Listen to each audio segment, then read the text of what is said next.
right, we're giving it just a couple more seconds as people sign on.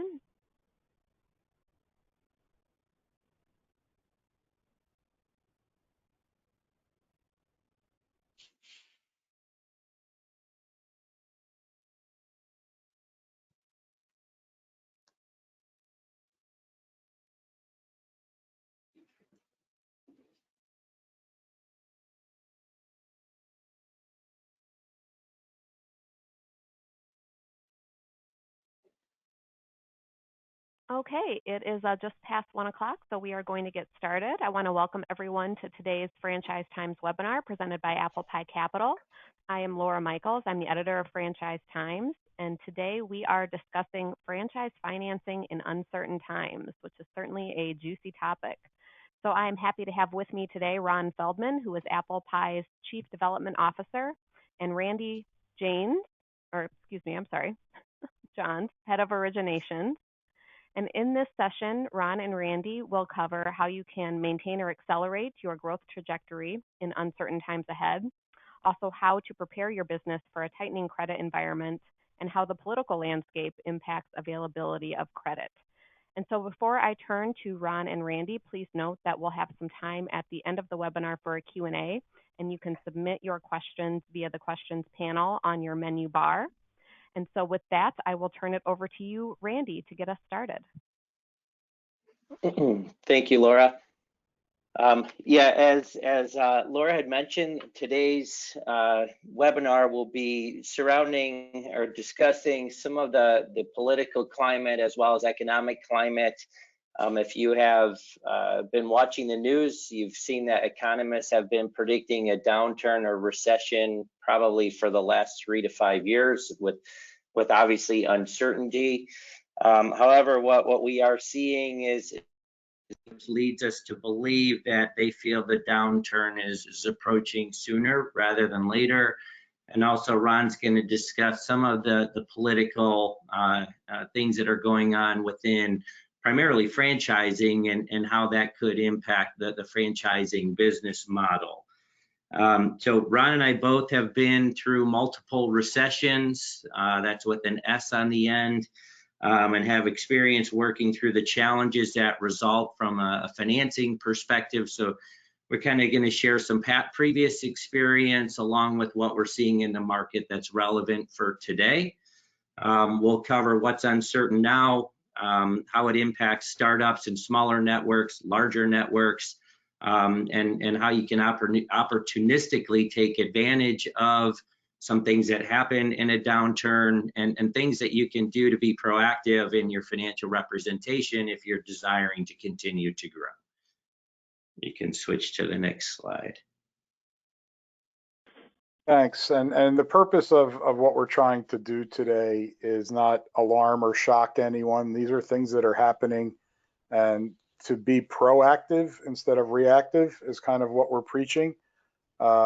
And knowing what is out there. Unfortunately, a lot of it is uncertain, which makes it hard to plan. And that's probably the biggest frustration that most franchisors have and franchisees, is not knowing what the regulatory wage pressure landscape is going to be. Couple of hot buttons right now in the federal government. We got good news from the IFA that the definition of joint employer went back to the original definition. For those of you that may not be aware of it, the joint employer definition's been around for 30 some years, and during the last administration, it was changed. It had said originally that you needed to have direct control of an employee in order for you to be an employer or a joint employer. The word potential was stuck in the middle before direct, and that created all kinds of uncertainty and fear amongst franchisors and franchisees, because franchisors would have joint employer liability for franchisees' employees' acts. The current administration has put it back to the original definition, which was around for 30 years without question. That is what the rules are as of today. Unfortunately, there's no legislative answer to that. And until there is, you're as good as whoever's running the National Labor Relations Board. So in that vein, we obviously, as an industry and a business model, need to protect it. And you'll hear me pitching the IFA and the Franchise Action Network some today, that everyone here who is earning a living, whether you're a franchisee, a franchisor, or a supplier, if franchising is important to you and you want the business model to continue, you definitely want to get involved and let your legislators know how things are going. Specifically, this year we have a piece of legislation that passed the House 2 weeks ago called the PRO Act. It's not pro-franchising, it's anti-franchising. It is doing exactly the opposite of what I said we just accomplished. It's taking the joint employer rule back to the potential direct employees, and it even takes it a step further, where franchisees might be deemed employees of the franchisor. It is all being driven by organized labor, trying to get the workforce in franchising organized. It's also being driven by the gig economy, which I'll talk about in the state government bullet in a minute. So, the legislative landscape is murky, and we need to be prepared no matter what the outcome is. In the meantime, it's important that everyone become an advocate for franchising and get involved. If you go to www.franchise.org or go to Franchise Action Network, I think it's .com, please register and get involved. They have template letters that you can send to your elected representatives so you can get your voice heard in the right manner. Very important that you protect this business model that's been so good to all of us. In terms of it being an election year, again, it's not just the federal government, it's state and local governments. You've got minimum wage rules, you've got all kinds of proposed legislation. I guess it breaks down to one of the funnier cliches that's out there. Somebody comes in and says, I'm from the government and I want to help. It usually means they're not there to help you. They're there to help whoever's paying them. In this election year, we're not going to get political. That's a pretty tough thing to do right now. We want pro-business representatives in our federal, local, and state houses and senates. And that's kind of a question you should be asking yourself when you're going to cast your ballot and when you're supporting candidates. Are they pro-business and are they pro-franchise? In the state government world, the state of California, if you're in the state of California, there's a law that is actually passed. It's called Assembly Bill 5 or AB 5. It's basically the equivalent of the PRO Act in many ways. And this legislation was created to go after specifically Uber and Lyft, to try and make Uber and Lyft drivers employees of the companies rather than contracted independent contractors. Again, being driven by organized labor, and franchising falls under the umbrella. There are currently a couple of franchise exemptions being lobbied at California, and there's a fly-in later this month. If you're in California and you can get to Sacramento, again, get involved. Don't say the other person's going to do it, because if they don't do it, then no one does it.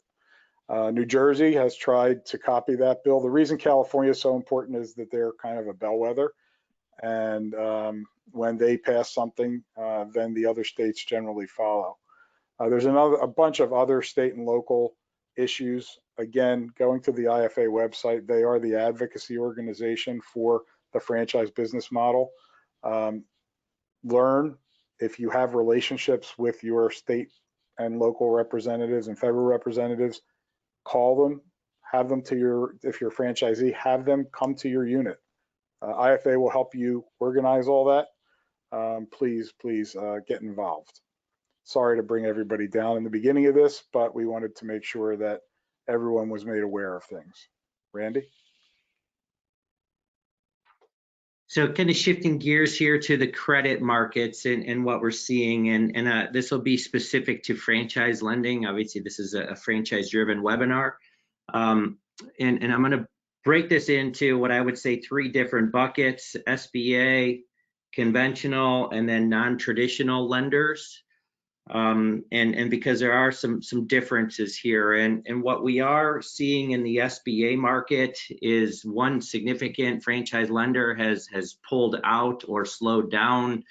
I think the perception is that they've ultimately pulled out of franchise lending, and several others are being more proactive in their brand review, and ultimately they're starting to trend towards more established franchise concepts. I don't think that we're going to see the complete shutdown that we saw on the SBA side, meaning where you really had to go to 10 different lenders to get an approval, but the lender list will change, and their requirements are changing. Specifically, they're trending towards, for brands that would typically qualify for 10% down on an SBA loan, those are trending towards 20 to 30% down, and some of the weaker brands or smaller brands, I wouldn't define them as weaker, but smaller brands may be up in the 30% down range, and that lender list is going to fluctuate as lenders decide what they want to focus on. So this is bucketed on uncertain right now, because what we don't know is where the lenders are going to fall in their review of both the franchisee's credit, but also the franchisor bucket. On the conventional franchise lending side, right now they're seeing some stress in their portfolios. However, since they did actually learn something from the previous credit crisis, that they're not seeing a lot of losses because they haven't been, better said, they've been more strict on their underwriting guidelines and credit guidelines. What they are doing right now is that they are reviewing with rigor the covenant tests. And so if you are with a conventional lender that has some covenants associated with your loan, make sure you're doing your covenant testing, because they are reviewing with rigor how people are withstanding in this environment and applying stress tests. So if the lender's doing that, you should as well as the franchisee. And ultimately, the impact to the franchisor is that if a franchisee gets the loan called, then ultimately those units are at risk. In 2008 and 9, I spent a lot of time working on GE Capital's covenant calls. So be proactive, review, assess, because the lenders are currently doing it right now. Also on the conventional lending side, what we are seeing is brands that have not been through a recession cycle or test. The conventional lenders, for the most part, are shying away from those brands that haven't been through the recession or economic downturn. There obviously are some outliers in that bucket, so it's not an overarching statement. But conventional lenders are making sure that they're aligning with brands that have been through a recession/downturn. On the non-traditional lenders, ApplePie Capital would be one of them, just as a point of reference. Non-traditional lenders have what I would call non-bank loan buyers, and so the tightening in the credit markets doesn't necessarily impact a non-traditional lender the way a bank market would.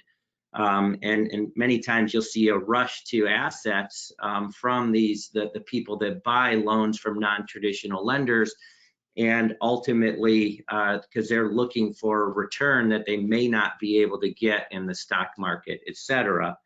The trend and thought out there for non-traditional lenders is they're typically a higher priced bucket of financing, and because of the credit quality that their loan buyers are experiencing. Ultimately, pricing has dropped significantly, whether it's ApplePie Capital or even some of the others. So pricing has trended down to rush to the quality of the asset, and that's the loan for the franchisee. Next slide. So let's talk about real estate. Anyone who's saying that retail is dead hasn't tried to put a QSR restaurant with a drive-through into a strip mall. Landlords still hold the keys to the A sites and the A- sites and the B sites. They still have the leverage. And in a downturn, that should change.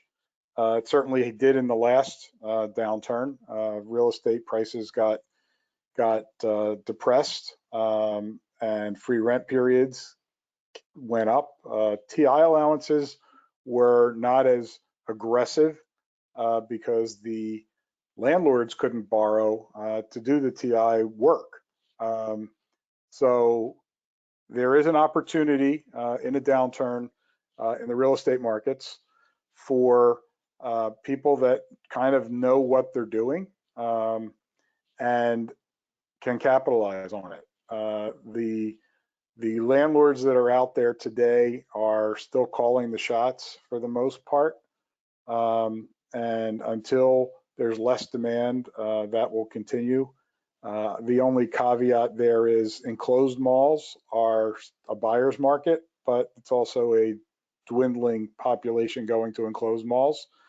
I know in our credit shop that is a weakness, as it is in most, because they say something like 25% of the malls aren't going to be around in 5 to 10 years. So if you're looking for lifestyle town center type space, it's still going to be tough.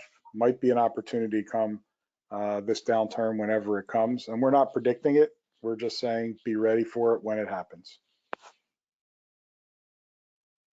So on the development costs / operating costs, we kind of have a perfect storm right now of several different things. You have climate-related issues, you have tariff-related issues, and you have a very strong economy that's been driving a full labor. And so the impact of this is that, as most of you know, if you've been developing locations, cost of construction has gone up, I would say year over year for the last 10 years, 10 to 20%, depending on the brand that you're associated with. And that could be related to any one of the things that I just referenced. A few years ago, when a couple hurricanes went through Texas and Florida, the cost of drywall skyrocketed because everybody was rushing down and shipping drywall down there for repairs, etc. With the full labor market, the cost of the contractor subs is higher, their pay wages are higher, and ultimately with a good economy, there's more construction going on. So therefore, it's supply and demand ultimately. And then the tariffs that are currently in place with China have obviously impacted steel costs, etc. And hopefully as the political climate settles and hopefully we can get some relief on the tariffs, that could start to see a reduction in cost. But at this point, we don't know what's going to happen. The effect of the climate changes or just climate in general, ultimately with some areas of the United States being hit by drought, other parts of the areas being hit by flood, there's been commodity changes, prices, issues on cost of food, and even related to the tariffs. I know some farmers, if they're in the soy industry as an example, with the tariffs that are on soybeans right now, to send them to China, China's found a new buyer and is buying things in Brazil. So therefore, even the farming industry is getting hit by tariffs. That is creating uncertainty in the commodity market. As things settle, obviously the cost, the goal as things settle, or better said, the outcome as things settle would be that some of these costs would stabilize or downward trend, and it could be opportunistic for you from an operational cost or a development cost perspective as these markets tend to settle. For the franchisors out there, let's talk a little bit about franchise sales. Generally, in a normal recession, and recessions are normal, they happen right after upticks. The economy can't be on and up all the time. Usually creates a new jobless force. They many times come to franchising to become their second career. So there might be a better supply of franchisees, especially in brands where it comports very well to someone doing a second career. Food generally isn't one of those, but many of the others are. SBA in 2008 and 9 was effectively, for the most part, not shut down, but pretty much shut down. In this downturn, I don't think anyone thinks that's going to happen. We think actually that there will be a rush to SBA, and as long as our government is agreeable to allowing that program to grow, it can probably be a safety valve for franchise financing, at least for Unit 1 and maybe Unit 2 for smaller franchisee systems. And then the other thing that's interesting is 401k rollovers, which is the rollover for business startup, or ROBS, which is the worst acronym ever created. There is a new rulemaking coming out of the SBA that's going to really clamp down on the compliance of these retirement plans when they are paired with SBA loans. And in fact, IRS might and Department of Labor might want some legislation or regulation in making sure they're compliant on an ongoing basis. What that means to you as a franchisee or a franchisor is, if in fact the plan is deemed not to be compliant, they can undo the transaction, which would accelerate an early withdrawal as opposed to a ROBS rollover and make a real mess. So you want to be on top of, if you're a franchisor, if people are using this vehicle, you want to make sure that they are being compliant, because your brand could be at risk, or at least units in your brand could be at risk.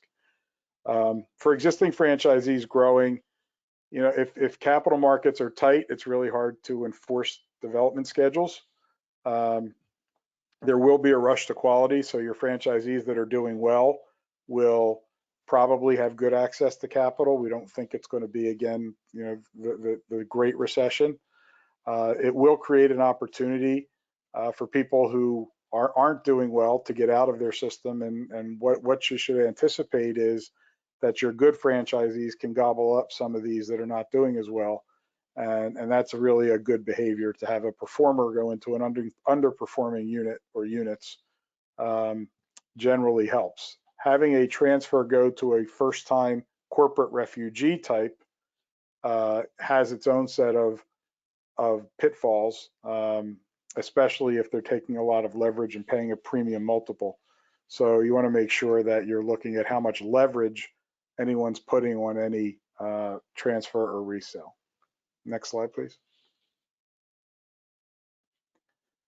So we're going to discuss macroeconomic issues, and I'm just going to set this up. Our friends at FranData gave us some great content at the IFA Financial Summit, and Randy's going to kind of take us through it. I want to thank them for allowing us to use this, but they did a survey of lenders nationally, and these charts that you're going to see in the next few slides, we'll get through them pretty quickly, are their findings. So Randy, take it away.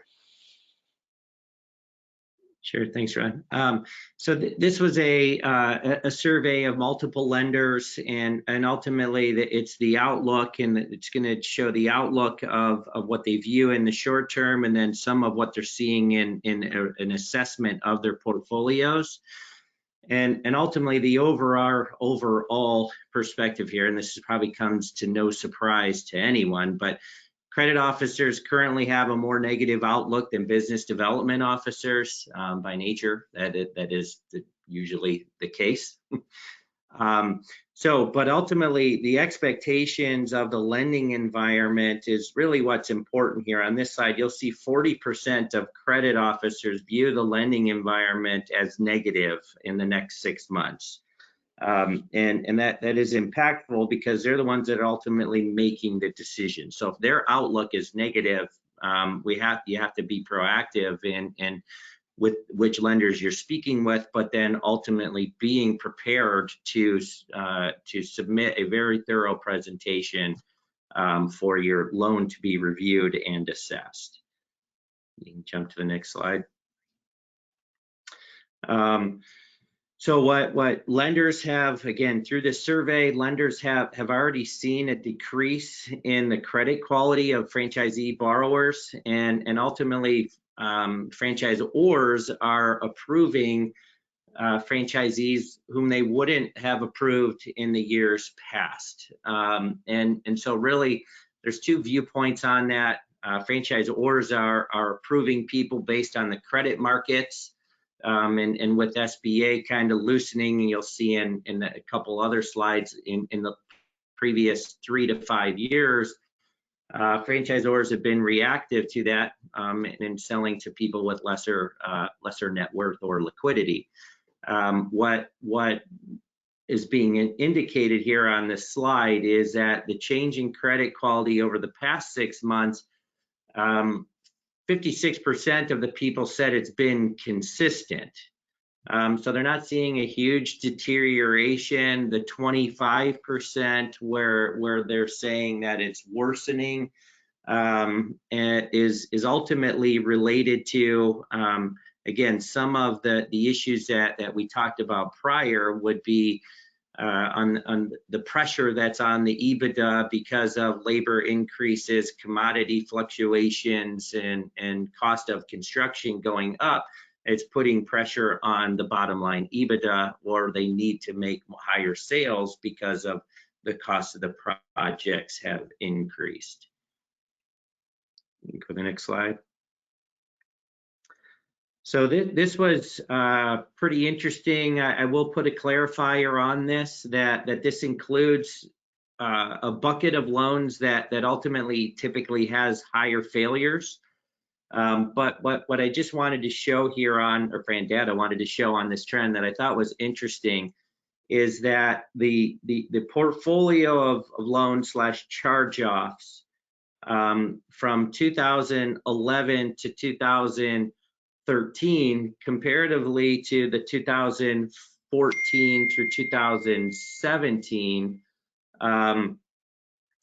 you're seeing some bifurcation in franchise performance, and also you're seeing some on the chart on the right, franchise performance versus the chart on the left. The franchise performance is changing, and it's actually getting worse. And the primary reason is that, at least the perceived reason, is that 2011 to 2013, we were coming out of the credit crisis, and the lenders demanded higher quality borrowers. So they had more skin in the game with respect to cash. They had collateral pledged to help secure the transaction.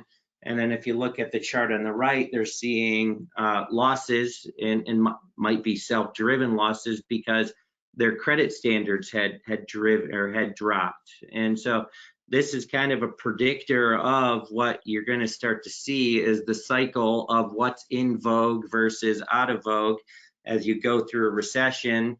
The rush for the lenders is quality borrowers, higher net worth individuals through the recession at the tail ends of it, and then they get looser, and then they go back and tighten. So this is just an indicator of what they're seeing, which is part of what's driving some lenders to change what their credit standards would be.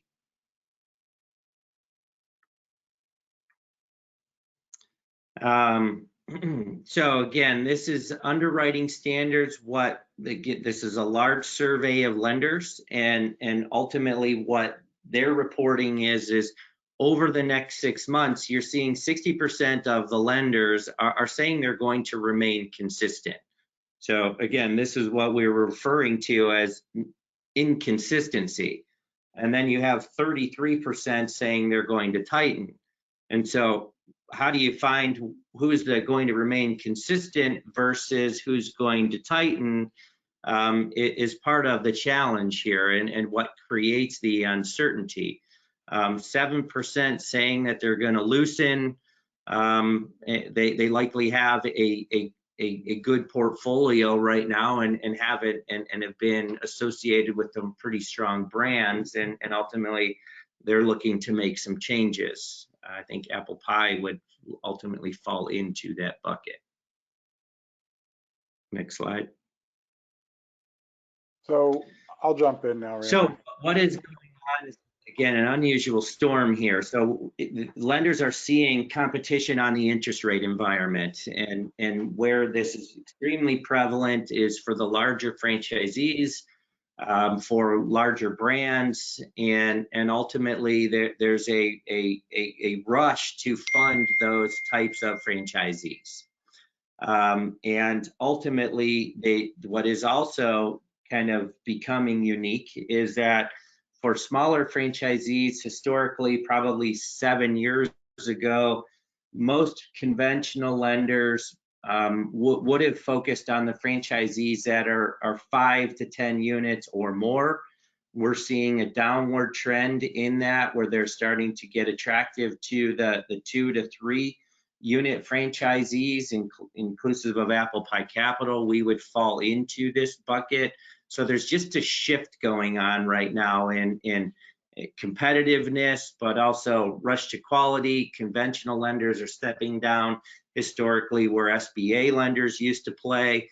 And so it becomes harder to manage, and ultimately it's just the environment right now is very unique comparatively to other situations.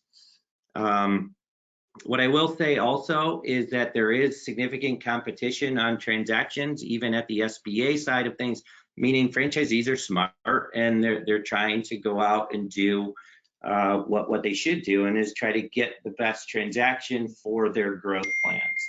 And what we're also seeing on our end is franchisees are trading off longer amortizations for shorter interest rates, or I'm sorry, for lower interest rates.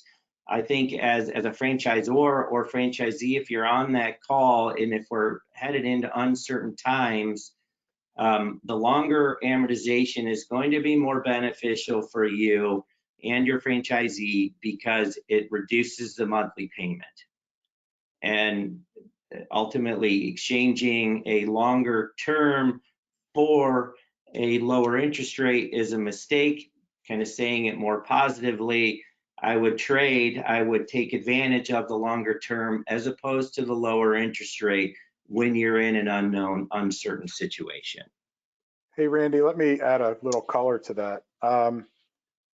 How many, for the franchisors that are out there and the franchisees that are out there, if you didn't know that, then you probably need to get some help. And hopefully one of your takeaways here is it's tougher to borrow money in an economic downturn or during uncertain times. And going to a company that, like ours or one of our competitors, is probably a good move for you, so that you can, with one application, have the right lenders matched to what you're trying to do, as opposed to you being distracted from running your operations, or your franchisees distracted from running their operations and going around to 6 or 7 banks and maybe making the wrong decision. So strategy is as important as transactions, and having a holistic view of what your franchisees are trying to accomplish is important, and having them get the right advice is equally as important. Their community bank or their banker that they have their checking account with doesn't know that they want to open 3 or 4 more units, and doesn't know that they want to do that in the next 4 years.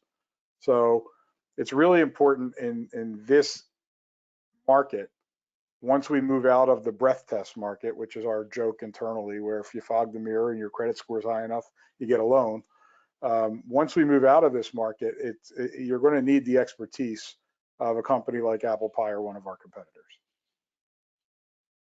And this last bullet point here on this slide really just is ironic and funny, but lenders are generally positive about how their bank has positioned their portfolio.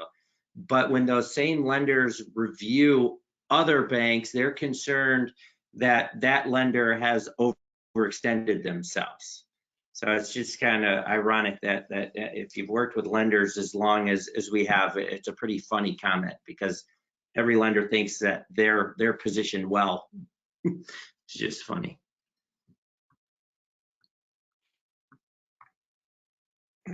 So in general here, most lenders are positive about franchise financing. They are concerned about underperforming brands, and they will likely get pushed out of the market in the next recession. So in other words, if you've been through the previous recession, when Frank Data did a lot of work in companies like my old company and Ron's old company, really the value here is that you have to position yourself now for success in the downturn to maintain capital for your franchisees, and proactively start building the case now for what to prepare for the scrutiny that you might go under as we head towards a recession or a downturn. Sorry, guys. So specifically related to this, and we don't have this opinion, and as long as you pick the right ones, you should be okay. But ultimately, the three sectors that lenders have specifically cited that they're concerned about are restaurants in general. The day part restaurant crowd is becoming crowded.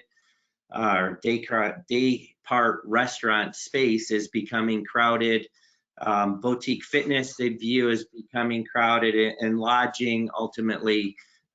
There's a lot of people developing lodging concepts, etc. But also as a downturn happens, then people travel less. So those are the three sectors they've targeted that they can potentially see as problematic. If you fall into that bucket, again, be proactive, align yourself with funding sources that will stick with you through the downturns. Yeah, and then probably the last bullet here is 30%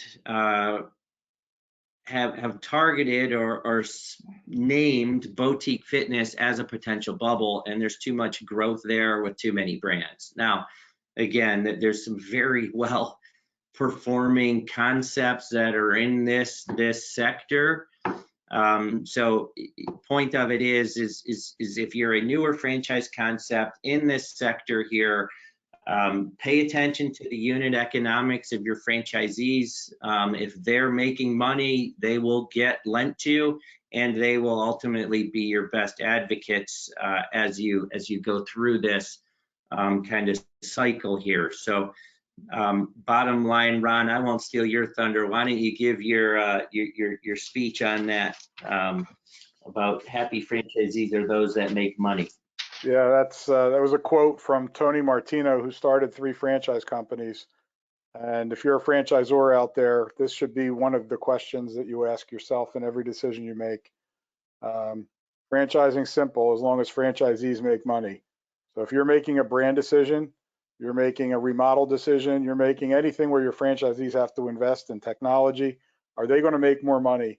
And if the answer is yes, you should probably do it. If the answer is no, you should think about why you're doing it. So pretty simple, one sentence, really smart guy, never finished high school, but one of the smartest people I ever met. Next slide, please. So let's talk about startups and smaller franchising networks. For startups, as we mentioned earlier, you should have a better supply of candidates. The question then is, should you raise or lower your qualification standards based on everything we've learned earlier? Our vote is you should raise them. That you want a stronger person who, in a downward economic cycle, is able to weather more uncertainty in the brand's ramp or in the unit's ramp as it opens up. It also makes sense to look at franchisee candidates who have other sources of income instead of somebody who was just riffed from a big corporate and needs to earn $200,000 from the beginning. That's something that you need to think about.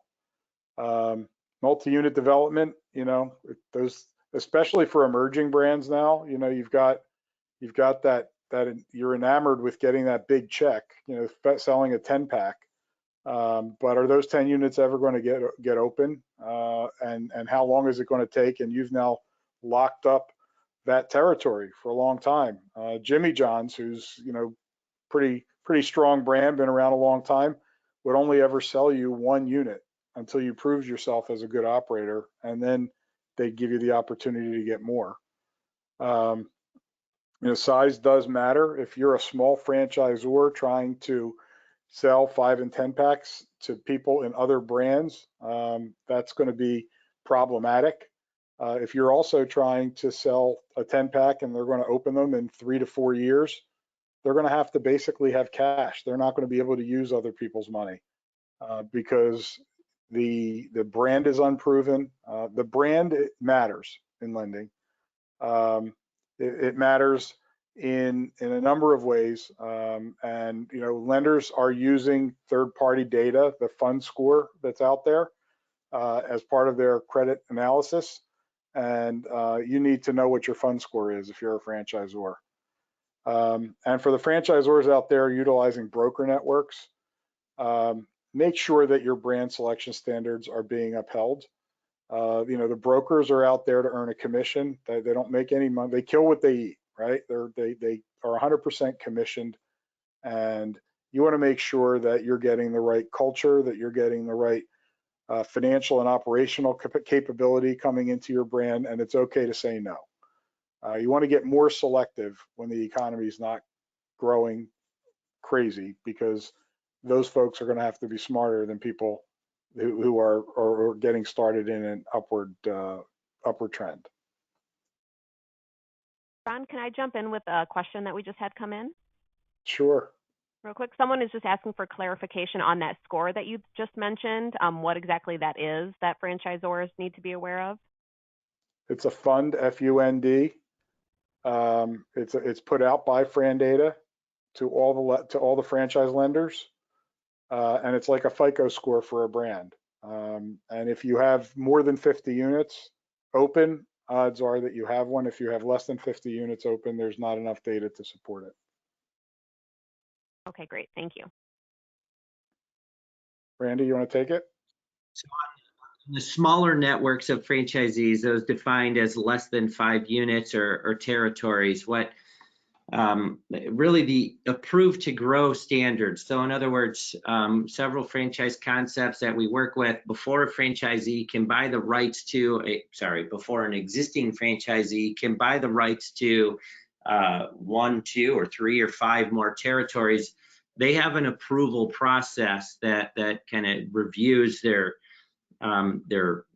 unit scores. So in other words, that when the brand does their assessment of the location, is it operating at brand standards, but then they also go down and take a review of both the franchisee's balance sheet and the P&L. The balance sheet is equally as important as the profit and loss.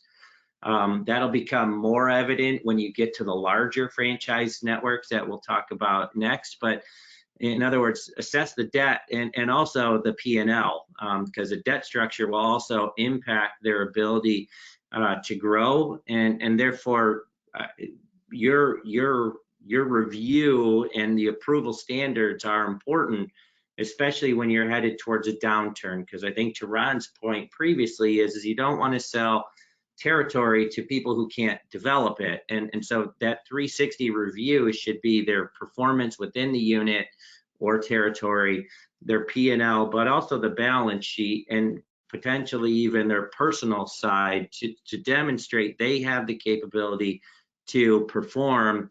And potentially, if you wanted to get even more thorough, you could do a stress test on their current operations. So it's just things to think about that we've seen in the past in current or previous downturns, that as you're awarding territory, do some type of review and you'll know what meets your criteria the best, but don't ignore the balance sheet. What we have seen in the yeah, go ahead. I just wanted to go one more point here on that. Sorry. Go ahead, Ron, jump into 5 to 10. Okay. You can go to the next slide. So 5 to 10, here's where you're kind of at your strongest, and you're not your strongest, but you're at your inflection point. You're looking at, childhood, puberty, and adulthood. This is probably that middle one. And it's really important for franchisees and franchisors to look at the P&Ls and the balance sheets and stress testing it. If your AUV is $1 million, how much money would your franchisee make if it went down 5 points or 8 points or 9 points in a downturn? And should you temper growth if you're in this cycle, or do you want to keep growing through it? Well, that really depends on how strong financially and operationally your franchisees are. What this cycle will make you do is think harder about decisions that are easier to make in an upward trend. The other thing that can happen is, we talked about covenants earlier. You're going to hear about them again. If someone trips a covenant and the lender calls their loan, there's not a good outcome for anyone except the person who's going to buy that unit. Generally, that creates not only franchisee issues, it creates franchisor issues. So you want to be very careful. You want to make sure your franchisees are not over levered. I think the good news is that we are going into this cycle with less leveraged units than we did in 2007. And it's very important that everyone pay attention to unit economics. If you're a franchisor out there and you're not collecting and analyzing your franchisees' P&Ls, you need to start doing that. You've actually not done your job as a franchisor, in my opinion. The last point here is unit closures. There's actually 4 parties to a franchise unit. It's not just the franchisor and the franchisee. The other 2 parties are the landlord and the lender. And if somebody's in trouble, generally the franchisor is the lender of first resort because people stop paying royalties. When that happens, you want to probably get everyone in a room or on a conference call and figure out what everyone needs to do to try and keep that unit open, as opposed to letting it go dark. Units that go dark are a black mark against brands with smart franchise lenders. We look at unit closures as one of the highest weighted risk methods for our credit analysis in brands. So you want to make sure you're in front of that. You want to make sure that you keep units open to the extent that you can. And you want to make sure that people are not tripping covenants left and right and having loans called. Randy? So for larger networks of franchisees, it's a good idea right now is if you're performing well and you potentially have a balloon payment, or if you're in a shorter term loan and you've done a stress test on your performance and view that you might be cutting it a little thin on your debt payments, or your debt payments are going to be perfectly fine, but you may, as a result, taking home less money personally. I mean, obviously you're in business to kind of live a lifestyle that you enjoy and want. So really, it's a good time right now in advance of the downward cycle to assess your current debt against a stress test. And if you have a balloon payment coming up in the next year or 2 years, it might be a good idea to take that out. If you're on a shorter term loan and your stress test indicates that you're not going to be able to make as much personally as what you'd like, it might be a good idea to refinance to stretch into a longer amortization.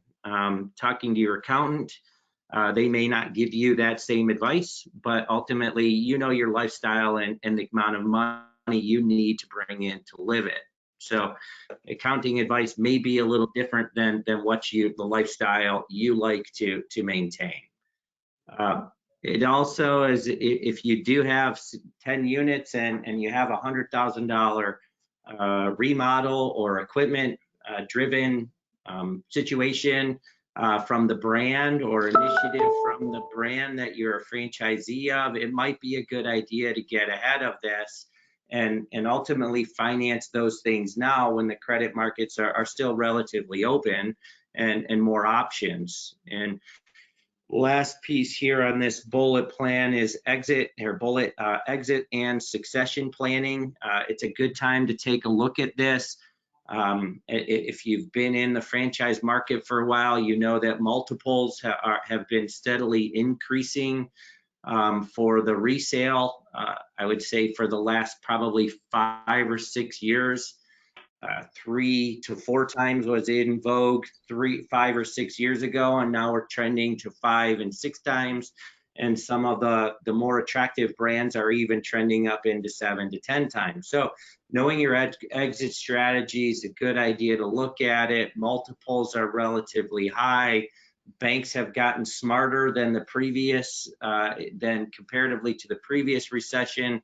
So you may not be able to get financing as high as some of those multiples that I just referenced, but ultimately, if you're the seller, you don't really care about the multiple, the financing amount, as long as the buyer has the ability to give you the cash.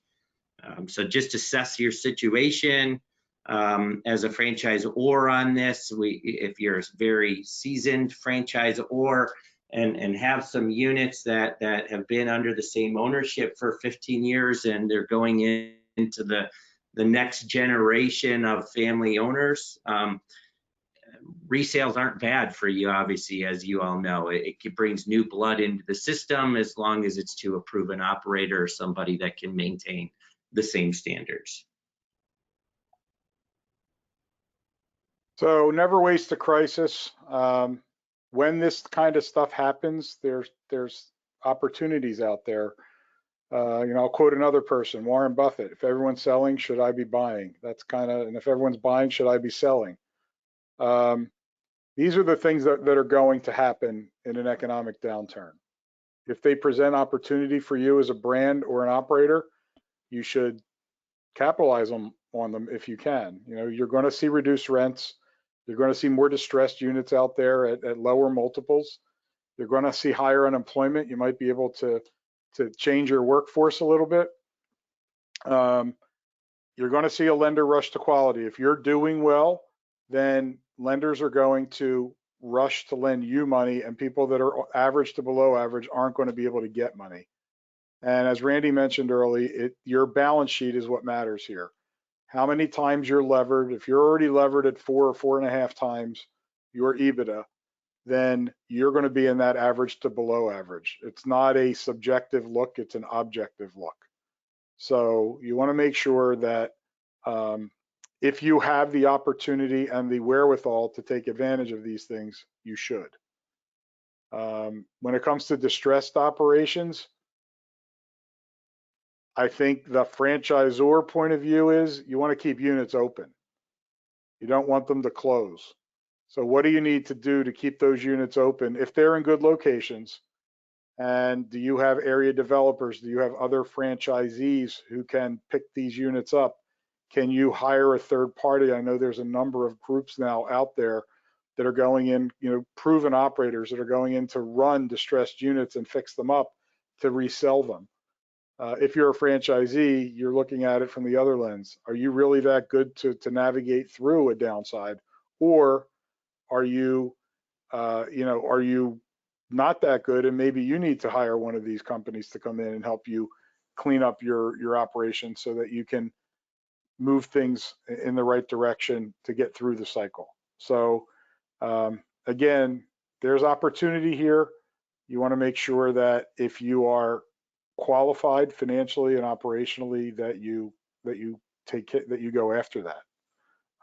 So we'll move to the next slide now. So I'll run through this quickly. Financial reporting, and better said, in ultimately, as you're going to develop new locations, presentation matters. Cash is king. It's in bold here. If you want to be proactive in preparing for a potential downturn here, save your cash or put it into development for new locations, hold off on making big purchases personally, etc. Prepare yourself, set yourself up for good growth. Transparency and visibility in your cash flow and the P&L and tax returns is going to be extremely important. Know your trends, both the top line sales all the way down to EBITDA trends. If you're seeing kind of decreases or quite frankly even increases in EBITDA and top line sales, then know the reason, be able to explain the reason. If your costs are higher due to labor issues, be able to discuss your plan for leveling that off. And if you're seeing cost of sales issues and increase, be able to explain ultimately where you think where the rise is going to stop, or if it's going down significantly, be able to explain that too. The point of it is as you head towards a tightening, what's going to happen, your P&L is going to be scrutinized, whether it's up or down, and just be able to explain the situation and that you're on top of it. Stress test the what if discussions. We've talked about this several times. The lender's going to put a stress test on it. Be prepared for their answer, where you could give hypothetical scenarios. And then the last bullet point here is file your taxes on time. Lenders don't want to go 18 months reviewing on a profit and loss statement. So if you filed an extension in March and then it becomes September or whatever that math is, that's a long time to go without a tax return being filed. So file on time. That way they have something that is not internally prepared to review and assess your credit worthiness.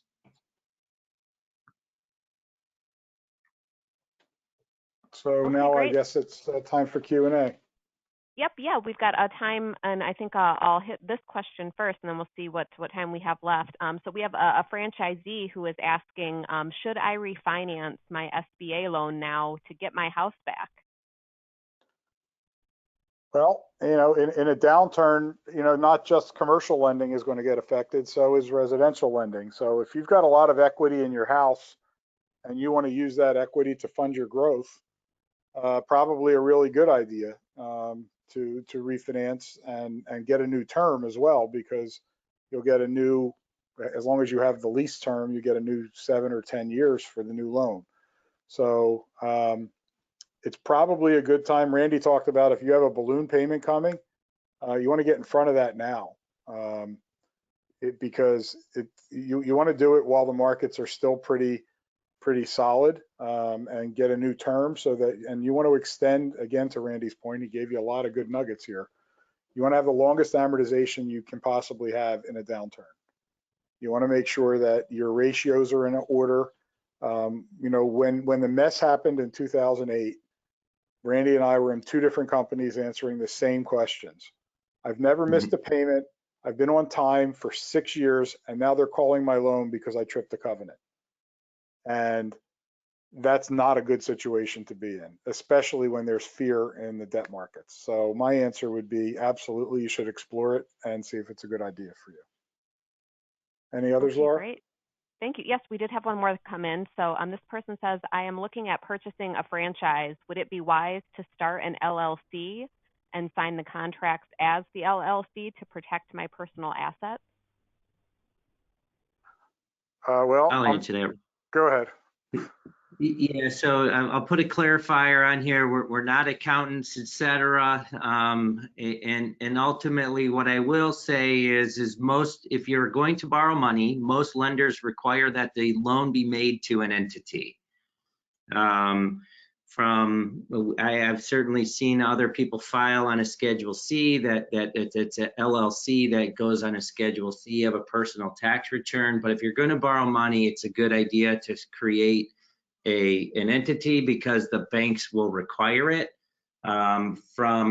If you're not going to borrow money, I would defer to your accountant for the best answer for your particular situation. I'll just add that the franchisors will allow you to sign the franchise agreement and have it assigned to your own LLC or C Corp or S Corp. So you have some wiggle room to do that. And I think we're out of time. Yes, we are. Thank you both so much, Ron and Randy, for your time and expertise today. And thank you to our attendees for listening in. The presentation was recorded, and so we'll make that available to our audience after the webinar. And I also want to mention that we have another webinar with ApplePie coming up in April. Franchising Under Attack: Is Your Business Prepared for Potential Legislative or Political Changes? And so as we finalize the date and time of that, we'll get that out there. But please watch for that if you're interested in that topic. And again, thank you so much, Ron and Randy, today. Thank you. Thank you. Have a great day, everyone.